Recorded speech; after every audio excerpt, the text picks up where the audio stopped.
خوب اعوذ باللہ من الشیطان الرجیم بسم اللہ الرحمن الرحیم الحمد للہ رب العالمین وصلی اللہ علی محمد وآلہ الطاہرین اللہم صلی علی محمد وآل محمد وعجل فرجہم. خوب بحث چل رہی تھی نون ساکنہ اور تنوین کی. خوب نون ساکنہ اور تنوین کے بعد کون سے حروف آتے ہیں. اس اعتبار سے نون ساکنہ اور تنوین کے مختلف الگ الگ احکام بیان کیے گئے ہیں. نون ساکنہ اور تنوین کے مختلف حالات ہوتے ہیں. ان حالات کو پیش نظر رکھتے ہوئے کچھ احکام بیان کیے گئے ہیں. نون ساکنہ اور تنوین کے کل 4 احکام ہیں. ٹھیک، اظہار، ادغام، اقلاب اور اخفاء. ٹھیک، اظہار کہاں کیا جاتا ہے؟ نون ساکن اور اس کے بعد حروف حلقی تنوین ہو، حروف حلقی میں سے کوئی حروف آئے. کہاں کرتے ہیں؟ نون ساکن وہ اور حروف حلقی اس کے بعد آ جائے. نون ساکنہ یا تنوین کے بعد حروف حلقی میں سے کوئی ایک حرف آ جائے تو نون ساکن یا تنوین کو کیا کریں گے؟ اظہار کے ساتھ پڑھیں گے. اظہار کا مطلب کیا ہوتا ہے؟ ظاہر کرنا. نون کو اس کے مخرج سے نا. اظہار کا مطلب ہوتا ہے نون کو اس کے مخرج سے ادا کریں گے. جیسے انعمت، انہم، منہم.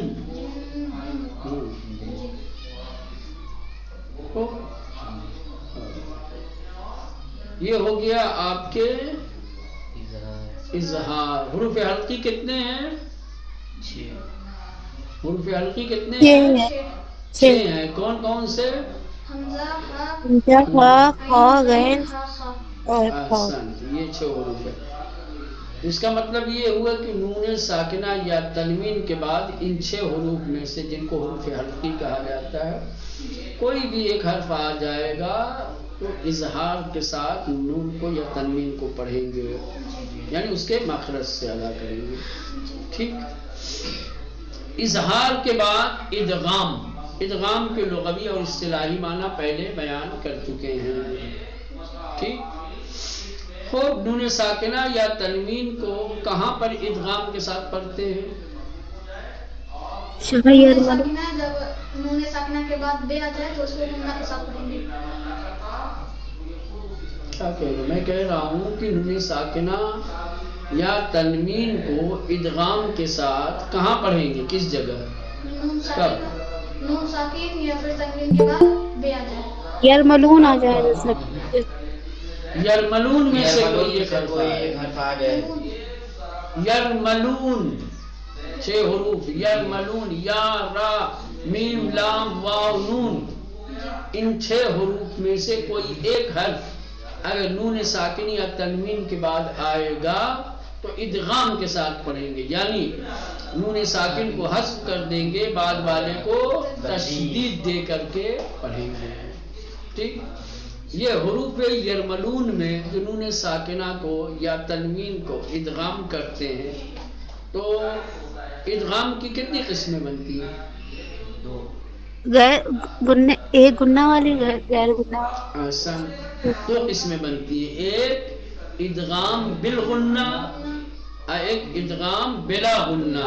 ایک ادغام غنے کے ساتھ ہوتا ہے اور ایک غنے کا مطلب آواز ناک سے نکالی جائے گی، بغیر غنے کے یعنی آواز ناک سے نہیں نکالی جائے گی. ٹھیک، وہ کون سے حروف ہے جس میں ادغام بالغنہ کیا جاتا ہے؟ لام، را. میں گنہ والا پوچھ رہا ہوں نا، بغیر گنہ والا. یمون، یا، میم، واو، نون. ان 4 حروف میں ادغام بالغنہ ہوگا. لام اور را ان 2 حروف میں ادغام بلا غنہ ہوگا. ٹھیک جی جیسے کوئی مثال دو گننے والی اور بغیر من مالک من مالک من يهدي من مالک کہاں نون کے بعد تو میم آ گیا ہے آسان چلو یہ ہو جائے گا مالک یا ملک میں سے من یہدی من یشری نفسہ ابتغاء مرضات اللہ من یکون ٹھیک اور بغیر گنہ والی من لدن من لدن من ربہم ربہم من ربہم من ربہم ربہم ہاں نون کو اصل نہیں پڑھیں گے من ربہم ربہم خوب یہ ادغام ہو گیا اس کے بعد اقلاب اقلاب کے لغوی معنی پلٹ دینا دینا پلٹنا ٹھیک علم تجوید کی اصطلاح میں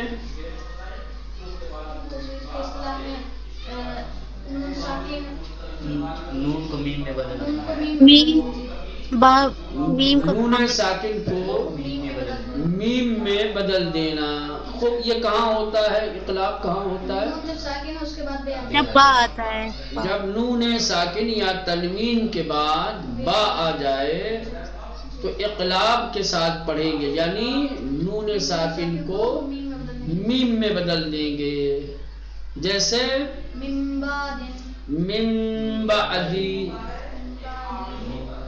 من بعدی من بعث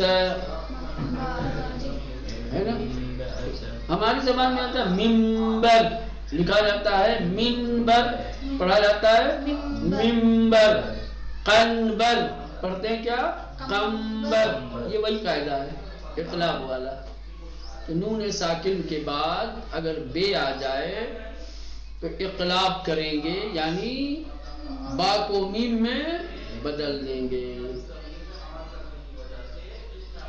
نون کو میم میں بدل دیں گے ٹھیک نون کو میم میں بدل دیں گے چلے یہ ہو گیا اقلاب اب رہ گئی بات اخفا کی اخفا کے لغوی معنی ہے لغوی معنی ہے کہ مخفی کرنا چھپانا مخفی کرنا چھپانا خوب علم تجوید کی اصطلاح میں اخفا کا مطلب اظہار اور ادغام کے بیچ سے آواز کو ادا کرنا ادغام اور اظہار یا یوں کہا اظہار اور ادغام کی بیچ کی آواز سے حرف کو ادا کرنا یعنی نون ساکن اور تنوین ویسے کہیں نون ساکن اور تنوین کو اظہار اور ادغام کی درمیان کی آواز سے ادا کرنا نہ تو اظہار کریں گے یعنی اس کے مخرج سے ادا کریں گے اور نہ ہی ادغام کریں گے یعنی پوری طریقے سے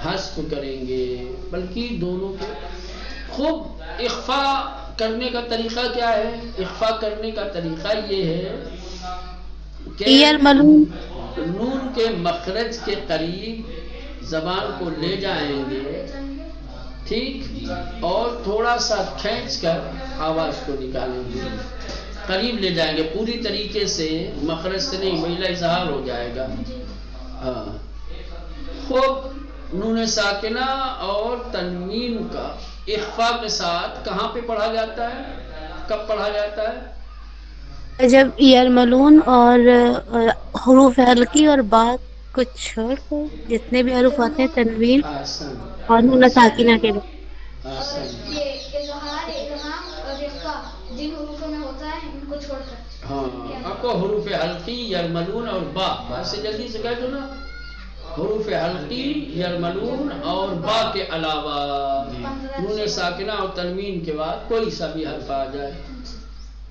جیسے جیسے انعمت انکم نہیں کہیں انکم نہیں انکم انتم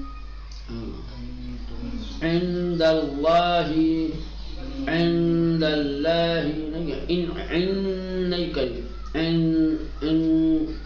عند اللہ. ٹھیک چلے احسن. تو یہ ہو گیا نون ساکنہ اور تنوین کے احکام. اب آئیے میم ساکنہ کے. نون ساکنہ کی طرح کیا ہے میم ساکنہ کے بھی احکام ہیں. ہو سکتا ہے کہ میم ساکن ہو اس کے بعد 28 حروف میں سے 27 کوئی سا بھی آ سکتا ہے میم ساکن کے بعد, یا 29 میں سے 28 آ سکتے ہیں. چونکہ میم ساکنہ کے بعد کوئی سا بھی حرف آ سکتا ہے, لہذا میم ساکنہ کے بھی مختلف حالات ہو سکتے ہیں. ٹھیک, تو میم ساکنہ کے لیے بھی کچھ احکام ذکر کیے گئے ہیں, بیان کیے گئے ہیں. ٹھیک, میم ساکنہ کے 3 احکام ہیں, بالکل وہی بے عین ہی جو نون ساکنہ میں تھا, صرف ایک نہیں ہے, اقلاب نہیں ہے, باقی میم اظہار, ادغام اور اخفاء اس میں. ٹھیک, ہاں. اب معنی وغیرہ نہیں بتائیں گے آپ کو, کیوں؟ اس لیے کہ معنی بتا چکے ہیں پہلے ہی, ہے نا. اب ادغام کا معنی بار بار تھوڑی بتائیں گے, اخفاء کا معنی بار بار تھوڑی بتائیں گے, اظہار کا مطلب بار بار تھوڑی بتائیں. ابھی نون ساکنہ میں یہ سب کچھ آپ کو بتایا جا چکا ہے, اب خالی طریقہ بتائیں گے کہ کیسے پڑھنا ہے. تو میم ساکنہ اس کے 3 احکام ہیں. پہلا حکم ہے کیا؟ ادغام. ادغام کا لغوی اور اصطلاحی معنی آپ کو پتا ہے کہ پہلے والے کو ساکن والے کو حذف کرتے ہیں, بعد والے کو تشدید دے دیں. تو میم ساکنہ میں بھی یہی, لیکن سوال یہ ہے کہ میم ساکنہ کو ادغام کے ساتھ کہاں پڑھیں گے؟ جب خود میم ساکن کے بعد میم آئے, بس خالی میم ساکنہ کا میم میں ہی ادغام ہوتا ہے اور کسی میں نہیں. لہذا اگر ایک میم ساکنہ آیا اس کے بعد دوسرا میم آ گیا تو کیا کریں گے؟ ادغام کر کے پڑھیں گے, یعنی پہلے والے میم ساکن کو حذف کر دیں گے, دوسرے والے کو تشدید دے کر کے پڑھیں گے. البتہ یہ جو ادغام کریں گے تو میم کو غنہ کے ساتھ پڑھیں گے. کم من, آواز کو ناک سے اور تھوڑا سا کھینچ کے نکالیں گے, سمجھ رہے ہیں؟ ہاں, ایک بار اور آپ لوگوں کو بتا دوں کہ میم ساکن کے بعد اگر میم آ جائے تو میم ساکنہ کو ادغام کے ساتھ پڑھیں گے, یعنی پہلے والے میم کو حذف کر دیں گے, دوسرا والا جو میم ہے اس کو تشدید دے کر کے پڑھیں گے. یہ ادغام ہو گیا. خوب میم ساکنہ کو جب میم میں ادغام کر کے پڑھیں گے, تشدید دے کر کے پڑھیں گے, تو کیسے پڑھیں گے؟ آواز کو ناک سے نکالیں گے, تھوڑا سا کھینچ کر پڑھیں گے. بس آواز ناک سے نکلنی چاہیے اور تھوڑا سا کھینچ کر. مثالیں یہاں پہ دی ہیں, جیسے کہیں گے کم من, ہے نا, ایک میم پہلے ساکن اس کے بعد پھر میم آ گیا تو کہیں گے کم من ہم منہا قال لهم موسى إنكم ملقوه ربهم مشفقون يمتعكم متاعا يمتعكم متاعا مثلهم معهم. ٹھیک سمجھ میں آ گیا؟ ہاں. تو میم ساکنہ کا ادغام کہاں ہوتا ہے؟ میم میں ہوتا ہے. میم ساکن کے بعد اگر دوسرا میم آ جائے تو پہلے والے میم کو حذف کر دیا جائے گا اور دوسرے والے میم کو تشدید دے کر کے پڑھا جائے گا. اس کو کہتے ہیں میم کا میم میں ادغام. اس کے پڑھنے کا طریقہ یہ ہے کہ آواز کو ناک سے کھینچ کر نکالا جائے گا. ٹھیک. اب آ جائیے اخفا. میم ساکنہ کا اخفا کو لغوی اور اصطلاحی معنی پہلے بتا چکے ہیں آپ. اخفا کا مطلب ہوتا ہے مخفی کرنا، چھپانا. اظہار اور ادغام کے درمیانی آواز سے حرف کو ادا کرنا، یہ اخفا ہوتا ہے. میم ساکنہ اگر حرف با کے پاس آئے تو اخفا کیا جاتا ہے، اور یہ اخفا بھی غنہ کے ساتھ ہوتا ہے. میم ساکن کے بعد بے آ جائے، با آ جائے تو کیا کریں گے؟ اخفا کریں گے. یعنی آواز کو ناک سے تھوڑا سا کھینچ کر پڑھا جائے گا. یہ اخفا اور نون ساکنہ والا اخفا، اس میں فرق ہے تھوڑا سا. سمجھ رہے ہیں؟ ہاں. میم ساکنہ کو حرف با کے ساتھ اخفا کرنے کا طریقہ یہ ہے کہ میم ساکنہ کی آواز کو تھوڑا کھینچیں گے، اس کے بعد حرف با کا تلفظ کریں گے. یہ کہاں پہ ہوتا ہے؟ پہلی بات تو یہ ہے کہ میم ساکنہ کو اخفا کر کے کہاں پڑھا جاتا ہے؟ جب میم ساکنہ کے بعد حرف با آ جائے. جب میم ساکنہ کے بعد حرف با آئے گا تو میم کو اخفا کر کے پڑھیں گے، اخفا کے ساتھ پڑھیں گے. یعنی میم کو تھوڑا سا کھینچیں گے، اس کے بعد حرف با کا تلفظ کریں گے. البتہ بہتر یہ ہے کہ جب آپ میم ساکنہ کو کھینچیں تو آپ کے دونوں ہونٹ آپس میں ملنے نہ پائیں، تھوڑا سا کھلا رکھیں.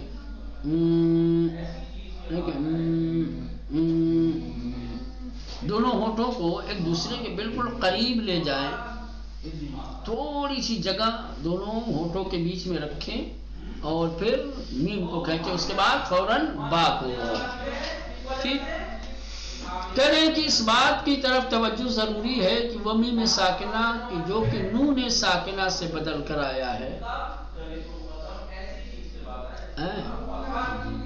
اور تنوین بھی حرف با کے پاس ہو تو یہی حکم رکھتا ہے. جیسے اس سے پہلے والے میں جہاں نون ساکنہ کو اقلاب کر رہے تھے، ہے نا، میم میں بدل رہے تھے، تو وہاں پر بھی یہی حکم ہوگا. وہاں پر بھی میم کو اخفا کیا جائے گا. نتیجتاً نون ساکنہ کا اقلاب اور میم ساکنہ کا اخفا دونوں ایک ہی طرح انجام دیا جاتا ہے. سمجھ رہے ہیں؟ نون ساکنہ کا اقلاب اور میم ساکنہ کا اخفا یہ دونوں ایک ہی طریقے سے کیا جاتا ہے، کوئی فرق نہیں. اب مثالیں یہاں پہ جو دے رہے ہیں دیکھیں. ہم بارزون انتم بہی ہم بدؤکم جلودہم بدلناہم جلودہم نہیں ہم جلودہم بدلناہم انہم بادون. دونوں ہونٹوں کو ملائے نہیں، تھوڑا سا فرق رکھے دونوں نے. انہم دیکھو، انہم انہم ہونٹوں کو ملا دیں گے تو پھر یہ اخفا نہیں ہو پائے گا میم کا. دونوں ہونٹوں کے بیچ تھوڑا سا فاصلہ رکھیں.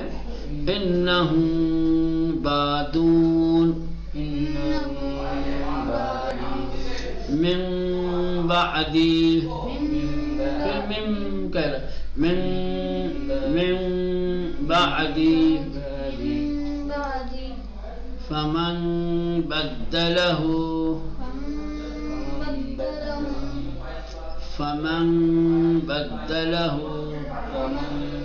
من نہیں میں فمن بدلہ، بریکٹ میں لکھا ہے فمن بدلہ.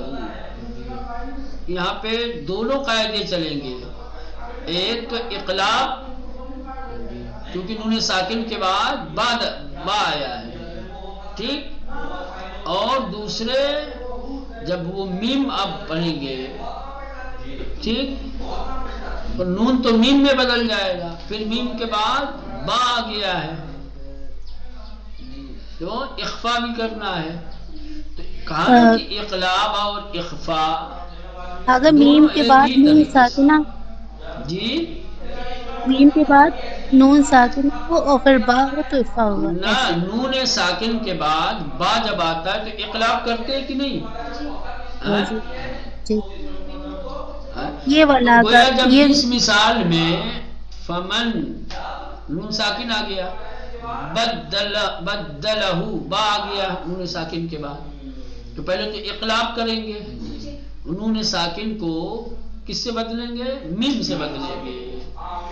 پھر جب نون میم ہو گیا تو اب میم کے بعد با ہو گیا تو پھر اخفا کرنا ہے. سمجھ رہے ہیں؟ تو دونوں طریقے سے پڑھیں گے ان کو. فمن بدلہ امدا بعیدا، امدا بعیدا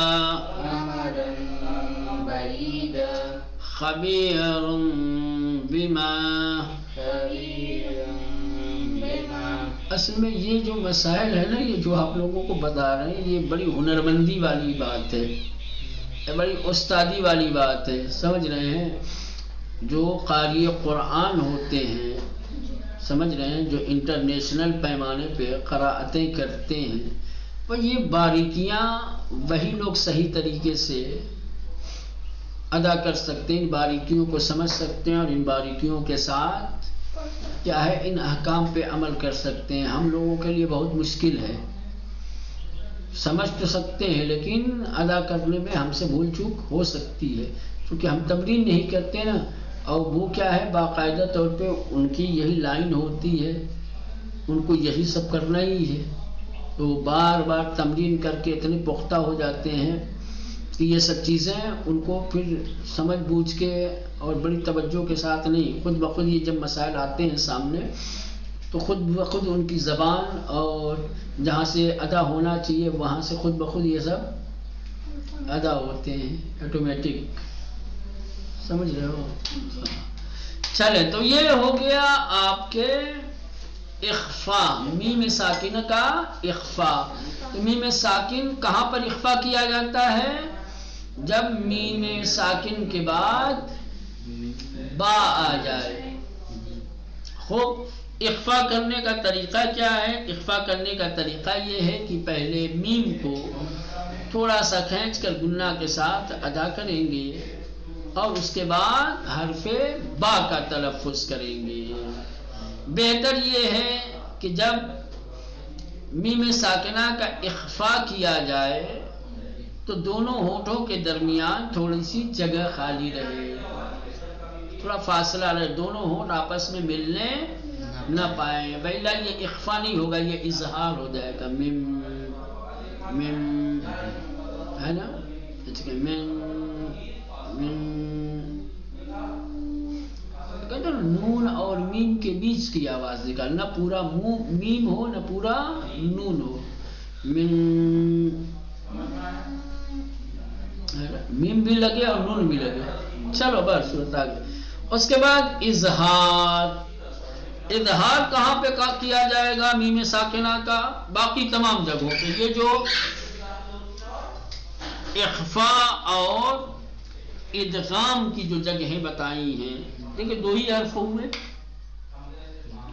دو ہی حرف ہوئے ایسے کہ جس میں ادغام اور اخفا ہوتا ہے. ادغام کہاں پہ ہوتا ہے؟ خود میم. تو میم کی بات ہی نکالو، ابھی کچھ بھی کوئی حرف نہیں ہوا گویا ہے نا، سارے حروف اپنی ہیں. ایک کیا ہے اخفا کا ہے. اخفا کہاں ہوتا ہے؟ جب میم ساکنہ کے بعد بے آ جائے ختم. اب اظہار کہاں ہوگا؟ تمام جگہوں میں، یعنی 28 حروف میں سے ایک حرف با کو چھوڑ کے باقی تمام حروف میں میم کا اظہار کر کے پڑھا جائے گا. حرف با کے علاوہ، حرف با کے علاوہ میم ساکنہ کے بعد جتنے حروف آئیں گے کیا کیا جائے گا؟ میم کو اظہار کر کے پڑھا جائے گا. کیا مطلب اظہار کر کے؟ یعنی میم کو اس کے مخرج سے ادا کیا جائے، دونوں ہونٹوں کو آپس میں ملا کر میم میم. ٹھیک ہے. بقیہ تمام حروف کے پاس میم ساکنہ اظہار ہوتا ہے، یعنی اپنے مخرج سے طبیعی طور پر ادا ہوتا ہے، لہٰذا ان میں نہ تو آواز کو کھینچا جاتا ہے اور نہ ہی کوئی تبدیلی ہے. جیسے میم پڑھا جاتا ہے نارمل طریقے سے پڑھیں گے ہو. اب اس کی مثال یہاں پر نہیں دی ہے، آپ کچھ بھی پڑھ سکتے ہیں. بات ہے کیا پڑھیں؟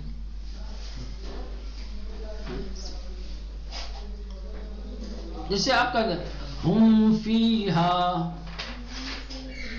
ہم فیہا، میم کے بعد فا گیا، کیا کریں گے؟ میم کو اظہار کریں گے. ہم فیہا،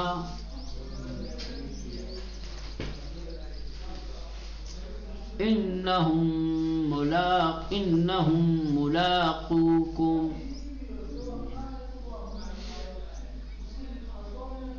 ٹھیک. یہ تو ادغام ہو جائے گا. انہم ملاقیکم، میم کے بعد میم. مثال جیسے انہم داخلون، انہم داخلون. حاملات وقرا، حاملات وقرا، حاملات وقرا. کہاں ادھر میم ساکنہ کدھر ہے؟ میم ساکن ہو اور اس کے بعد جو حرف با کے علاوہ کوئی سا بھی حرف ہو.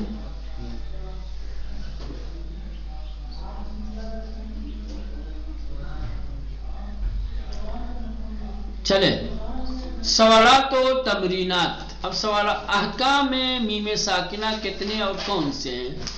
خوب. میم ساکنہ کے 3 احکام ہیں: ادغام، اخفا، اظہار. میم ساکنہ کے احکام میں سے کتنے حکم غنہ کے ساتھ ہیں؟ ہر ایک کی الگ الگ مثال دیجیے. غنہ کے ساتھ کتنے حکم ہیں؟ غنہ کے ساتھ 2 ہیں. ادغام بھی غنہ کے ساتھ ہوتا ہے اور اخفا بھی غنہ کے ساتھ ہوتا ہے. دونوں کی الگ الگ مثالیں آپ دے سکتے ہیں. ٹھیک. میم کے بعد میم آ جائے تو ادغام والی. ٹھیک. اور اگر میم ساکنہ کے بعد با آ جائے تو اخفا والی مثال دے سکتے ہیں. چلیں 2 بار سورہ طور کی آیت نمبر 17 سے لے کر کے 28 تک کی تلاوت کیجئے اور اس بار احکام میم ساکنہ پر توجہ دیجئے اور قوانین کی مراعات کے ساتھ پڑھیے. جائیے سورہ طور نکالیے، سورہ رحمان سے پہلے سورہ طور نکالیے اور سورہ طور کی 17 نمبر سے لے کر کے 28 نمبر تک کی آیتوں کی تلاوت کیجیے اور میم ساکنہ کے جو 3 احکام بتائے ہیں ان تینوں احکام کی پابندی کیجیے. جہاں اخفا کرنا ہے وہاں اخفا کر کے پڑھیے، جہاں ادغام کے ساتھ پڑھنا ہے وہاں ادغام کیجیے، جہاں اظہار کرنا ہے